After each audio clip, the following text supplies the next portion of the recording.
धन्य लोग हैं कि परमेश्वर हमारे बीच में इस पीढ़ी में ऐसे अद्भुत काम कर रहा है। इससे पहले कि हम आराधना शुरू करें, मैं जल्दी से आपसे दो बातें कहना चाहता हूँ। पहला, जल्दी से अपना फोन निकालें, अपने फोन में YouTube के ऐप पर जाएं और उस पर लिखें अंकित सजवान मिनिस्ट्रीज, और एक बार ढूंढ ले, पहले निकाले फोन निकाले, उसमें YouTube पर जाएं और लिखें अंकित सजवान मिनिस्ट्रीज और हमारे चैनल को सब्सक्राइब करें पहले, ताकि जो शिक्षाएं अपोस्टल जी देते हैं और जो आराधना इस चर्च से होती है, सचमुच हमारा यीशु मसीह जो क्रूस पर मार दिया गया था, उसे कब्रों में डाल दिया गया, लेकिन वो कब्र भी उसे रोक नहीं पाई और वो तीसरे दिन जी उठा।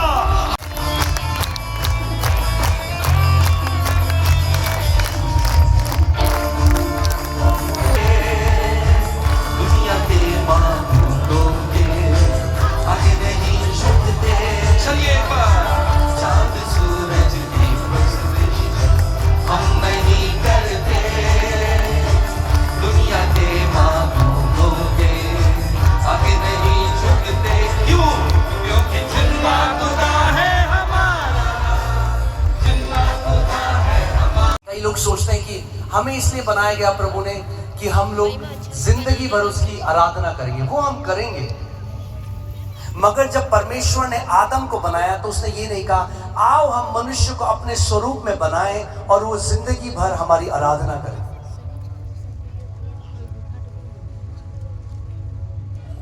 आराधना पहला थॉट नहीं था परमेश्वर का कि वो मेरी आराधना करेंगे, क्योंकि स्वर्ग में करोड़ों अरबों स्वर्गदूत हैं जो हमसे बहुत ज्यादा अच्छी आराधना करते हैं,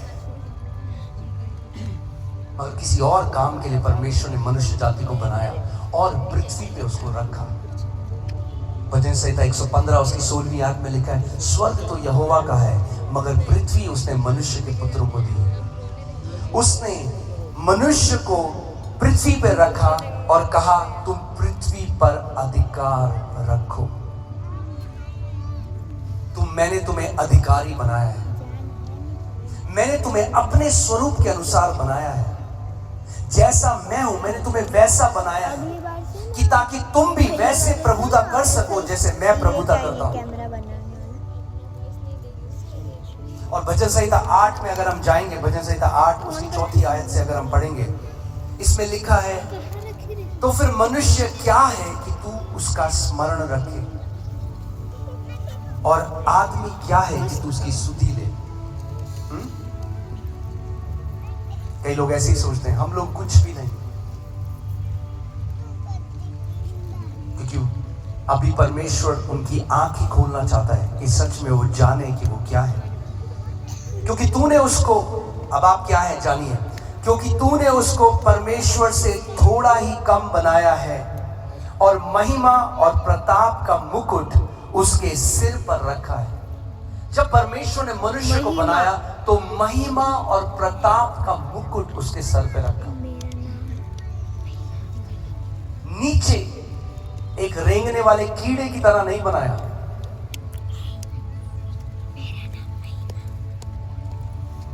आप जानना चाहते हैं आदम क्या था? आदम नौकर नहीं था। लूका 3:38 लगाइए, मैं आपको बताता हूं कि आपको पता चले आदम को जब बगीचे में रखा परमेश्वर ने, तो आदम को परमेश्वर ने क्या बनाया था। देखिए क्या लिखा है, और वह एनोश का, और वह शेत का, और वह आदम का, और वह किसका पुत्र था? परमेश्वर का पुत्र था। आदम को परमेश्वर ने अपना पुत्र बनाया। आदम पापी नहीं था, पहले पुत्र था। पाप से पहले हम लोग पुत्र थे, इसीलिए यीशु मसीह आया, पापों का बलिदान दिया और वापस हमें पुत्र होने का अधिकार दे दिया है। और जो पुत्र हैं उनको परमेश्वर ने अधिकार दिया। कितने लोग यहाँ पर यीशु पर विश्वास करते हैं? मुझे अपना हाथ दिखाइए। अगर आप यीशु पर विश्वास करते हैं तो आपके पास परमेश्वर ने अधिकार दिया है। वो चाहता है आप एक जय का जीवन जिए, प्रभुता करें इस पृथ्वी पे। सवाल ये है मैं किस चीज पे प्रभुता करूं? हर एक चीज में जो आपके विरोध आती है। आप जानते हैं जब प्रभु यीशु मसीह इस पृथ्वी पर आए तो प्रभु और महिमा और प्रताप का मुकुट उसके सिर पर रखा है। जब परमेश्वर ने मनुष्य को बनाया तो महिमा और प्रताप का मुकुट उसके सर पे रखा। नीचे एक रेंगने वाले कीड़े की तरह नहीं बनाया।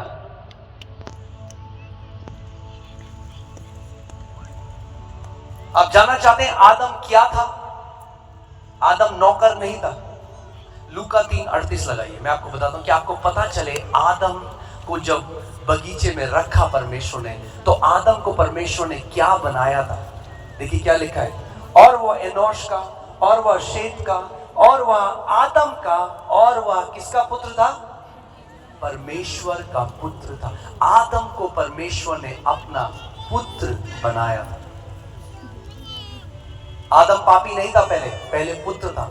पाप से पहले हम लोग पुत्र थे, इसीलिए यीशु मसीह आया, पापों का बलिदान दिया और वापस हमें पुत्र होने का अधिकार दे दिया है। और जो पुत्र हैं उनको परमेश्वर ने अधिकार दिया। कितने लोग यहां पर यीशु पर विश्वास करते हैं? मुझे अपना हाथ दिखाइए। अगर आप यीशु पर विश्वास करते हैं तो आप, हर एक परमेश्वर का दास का काम है आपको परमेश्वर के वचन की ओर ले जाना, क्योंकि असली में छुटकारा परमेश्वर के वचन में है।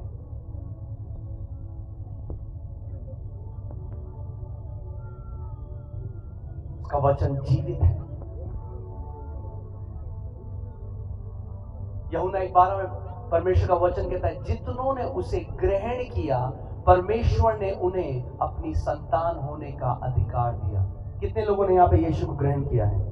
अगर आप ये नहीं जानेंगे तो आप वैसा फंक्शन भी नहीं कर सकते, आप वैसा जी भी नहीं सकते, क्योंकि आपको नहीं पता होगा। आप जीवन भर सोचेंगे कि मेरा जीवन केवल मुझे कष्टों में जीना है, मुझे स्ट्रगल्स में जीना है। मगर क्यों परमेश्वर ने मनुष्य को बनाया? क्या कारण था कि परमेश्वर ने मनुष्य को बनाया? आइए हम सबसे पहले चलते हैं उत्पत्ति 1:26 को हम देखते हैं। इसमें लिखा है, फिर परमेश्वर ने कहा हम मनुष्य को अपने स्वरूप के अनुसार अपनी समानता में बनाएं। सो जब परमेश्वर ने सबसे पहली बार मनुष्य को बनाने के लिए सोचा, उसकी सृष्टि करने के लिए सोचा, तो पहला जो विचार उसके अंदर आया वो हमें बताएगा कि क्यों परमेश्वर ने मनुष्य को बनाया। वे समुद्र की मछलियों और आकाश के पक्षियों और घरेलू पशुओं और सारी पृथ्वी पर और सब रेंगने वाले जंतु पर जो पृथ्वी में रेंगते हैं, क्या रखे? क्या रखे? अधिकार। एक बार जोर से बोलो, क्या रखे? अधिकार। अधिकार रखे। जब सबसे पहली बार परमेश्वर ने मनुष्य को बनाने के लिए सोचा तो कहा हम मनुष्य को अपनी समानता में, अपने स्वरूप में बनाएं। और ये जो मनुष्य हम बना रहे हैं ये क्या करेंगे? ये अधिकार रखेंगे। जो अधिकार रखते हैं उनको बोला जाता है अधिकारी। मैंने आपको कल भी बताया था, परमेश्वर ने हमें भिखारी नहीं उत्तराधिकारी बनने के लिए बुलाया है। जब पहली बार उसने मनुष्य को बनाया तो उसने कहा मैं इनको अधिकारी बनाना चाहता हूं, मैं इनको अधिकार देना चाहता हूं, मैं इनको अपने स्वरूप में बनाऊंगा, अपनी समानता में बनाऊंगा। कई लोग आज प्रार्थना करते हैं, ओ प्रभु जी हम नाली के कीड़े हैं प्रभु, प्रभु हम कुछ नहीं प्रभु। और वो सोचते हैं ऐसी प्रार्थना करने से परमेश्वर बहुत प्रसन्न होता है। क्यों वो ऐसी प्रार्थना करते हैं? क्योंकि उन्हें वचन का ज्ञान नहीं है। फेक ह्यूमिलिटी से परमेश्वर प्रसन्न नहीं होता। नम्रता अपने आप को नीचा देखना नहीं, सच्ची नम्रता अपने आप को वो कहना है जो परमेश्वर आपको कहता है।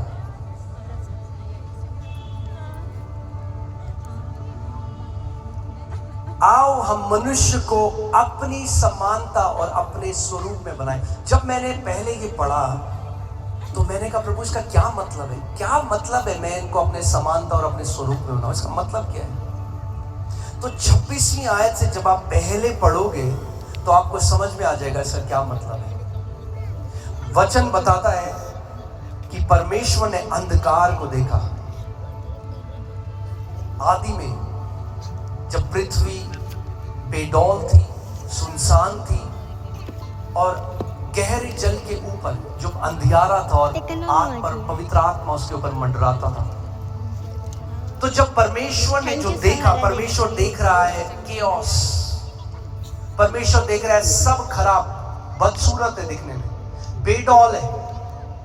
और परमेश्वर ने कहा, परमेश्वर ने बोला उजियाला हो जा, और उजियाला हो गया। फिर परमेश्वर ने कहा रात और दिन अलग हो जाएं। फिर परमेश्वर ने कहा, वो कहता रहा और जैसे जैसे वो कहता रहा वैसे वैसे होता रहा। और फिर 26वीं आयत में उसने कहा, आओ हम मनुष्य को अपने स्वरूप और अपनी समानता में बनाएं। God rules by speaking. परमेश्वर प्रभुता करता है बोलने के द्वारा, अधिकार रखता है बोलने के द्वारा। और उसने कहा हम मनुष्य को अपनी समानता में, अपने स्वरूप में बनाएं, कि ताकि वो भी वैसे ही प्रभुता कर सके जैसे मैं प्रभुता करता हूं। मनुष्य को अपने स्वरूप में बनाए। कुछ लोग आज कहते हैं हम बंदरों से आए, उनका तो पता नहीं, हम तो परमेश्वर से आए। आमीन। कितने लोग जानते हैं हम परमेश्वर से आए? हाँ, जो लोग कहते हैं हम बंदर से आए, उनका हो सकता है वो आए हों। हम परमेश्वर से आए। हमारा जो पवित्र शास्त्र है वो हमें बताता है कि परमेश्वर ने हमें अपने स्वरूप में बनाया। आप जानना चाहते हैं कितना परमेश्वर, जब तक वचन आपकी बाइबल के अंदर बंद है तब तक उसकी सामर्थ नहीं खुलेगी। बाइबल कई लोग ऐसे तकिए के नीचे रख देते, नहीं, आपको वचन को अपने मुंह में, अपने हृदय में भरना पड़ेगा। फिर जब विश्वास के द्वारा आप वचन की घोषणा करने लग जाओगे तो परिस्थितियां बदल जाएंगी। क्यों? क्योंकि इस पूरी सृष्टि को बनाने के पीछे परमेश्वर का वचन है। सब कुछ जो आप देखते हो वो वचन से बना है। आपकी किडनी, आपका शरीर, ये पहाड़, ये पृथ्वी, ये नक्षत्र, सब कुछ जो बना, जो दिखाई देता है और जो नहीं दिखाई देता, परमेश्वर का वचन में बताता है वो उसके वचन के द्वारा सृजा गया। उसके वचन में सामर्थ है। कैसे सुनते हो या क्या सुनते हो?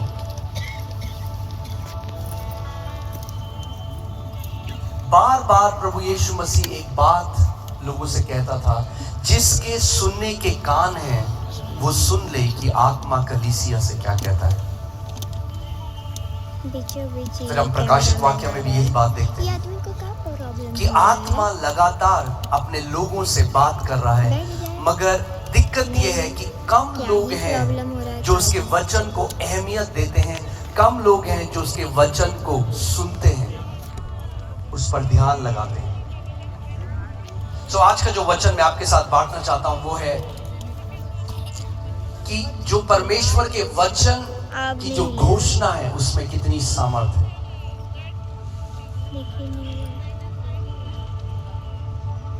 इस प्रकाशन के द्वारा मैं आज जीवित हूं, वरना मैं कब का मर चुका होता।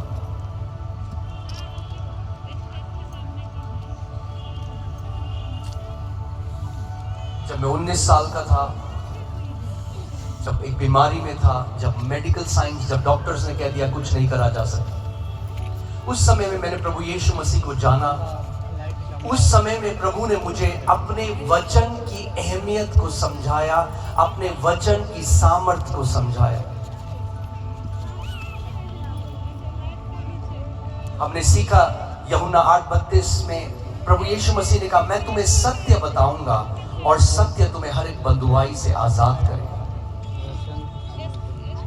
तो इसका मतलब यह है, अगर मैं सत्य को ना पहचानूं और अगर मैं सत्य को ना जानूं तो मैं हमेशा एक बंधन में रहूंगा। यद्यपि मैं एक विश्वासी हूं तब भी, क्योंकि वो उन यहूदियों से बात कर रहा था जो उस पर विश्वास करने लग गए थे। मगर उसने कहा कि अभी तुम्हें मेरे वचन में बना रहना जरूरी है, क्योंकि अगर तुम मेरे वचन में बने रही रहोगे तो तुम मेरे चेले नहीं बन सकते, और तब तुम सत्य को जानोगे और सत्य तुम्हें हर एक बंधुआई से आजाद करेगा। फिर हमने यूहन्ना 17:17 में सीखा कि प्रभु यीशु मसीह कहते हैं, हे पिता, हमें अपने सत्य से पवित्र कर, तेरा वचन ही सत्य है। अगर यीशु हमें सत्य बताता है और सत्य हमें आजाद करता है और सत्य परमेश्वर का वचन है, तो जब आप वचन को जानोगे तो वचन आपको हर एक बंधुआई से आजाद करेगा। तैयार हो आप आज के वचन के लिए? यस। जय कैसे आती है हमारे जीवन में? देखते हैं कितने लोग ने ध्यान से सुना। तो कैसे जय प्रवेश होती है हमारे जीवन में? हाँ हाँ, मुझे यहाँ तक आवाज नहीं आ रही, पर सही कह रहे हो जो भी आप कह रहे हो। हमारे कानों से, क्योंकि वचन सुनने से आता है।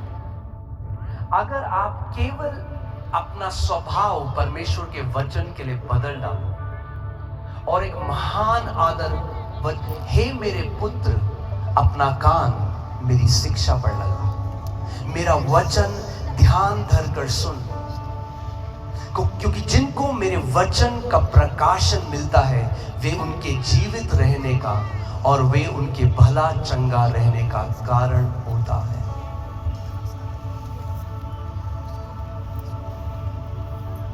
तो आज हम सीखेंगे कैसे, और इस बात को समझिए, ये केवल कुछ अभिषिक्त परमेश्वर के दासों के लिए नहीं है। जय का जीवन केवल थोड़े से अभिषिक्त लोगों के लिए नहीं है, ये परमेश्वर के हर एक बेटे और बेटी के लिए है। आमीन। अच्छा, अगर आप परमेश्वर से जन्मे हो, है ना, कैमरामैन उतर गया। अच्छा बात। Whoever is born of God overcomes this world. जो कोई परमेश्वर से जन्मा है वो इस जगत पर जय प्राप्त करता है। क्या आपको जय देता है? अगर आप परमेश्वर से जन्मे हो। मैं आज आपसे एक सवाल पूछता हूं, एक चिड़िया को उड़ना कौन सिखाता है? उसका माँ। एक मछली को तैरना कौन सिखाता है? उसका माँ। क्या चिड़िया फ्लाइंग क्लासेस के लिए गई? नहीं, क्योंकि वो चिड़िया से पैदा हुई तो उड़ना उसके अंदर है। जब एक मछली से पैदा हुई तो तैरना उसके अंदर है। जब हम परमेश्वर से पैदा हुए तो जय हमारे अंदर है। मृत्यु भी उसे रोक ना पाई, उसने मृत्यु को हराकर वो जीवित हुआ। और जो मसीह के हैं, मृत्यु का उनके ऊपर कोई अधिकार नहीं है। तो सबसे पहले हमें ये जानना है कि परमेश्वर ने जब मनुष्य को बनाया तो उसका उद्देश्य